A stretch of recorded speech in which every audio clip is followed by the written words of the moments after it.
Welcome to my channel. अस्सलामुअलैकुम। आइए जानते हैं वदिया नाम के मायने और इसकी तफसील।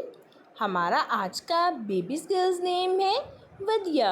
वदिया के इंग्लिश में स्पेल्स हैं WADIA वदिया। एक इस्लामिक नेम है और लड़कियों के लिए रखा जाता है ये नाम। ये अरबी ज़ुबान का लफ्ज़ है और इस नेम के मायने हैं इमानत।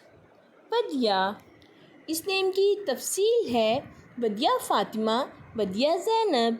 इस तरह से हम ये नाम रख सकते हैं। आप भी अपने नाम का मायने जानने के लिए कमेंट्स में अपना नाम लिखें और मायने जानिए। एंड अपने नाम की स्पेशल वीडियो बनवाने के लिए भी आप मेरे कमेंट बॉक्स में अपना नाम कमेंट कर सकते हैं। And please like the video, subscribe my channel. Okay dears, फिर मिलेंगे न्यू नेम न्यू वीडियो के साथ। अपना ख्याल रखिएगा, दुआओं में याद रखिएगा। अल्लाह हाफिज़।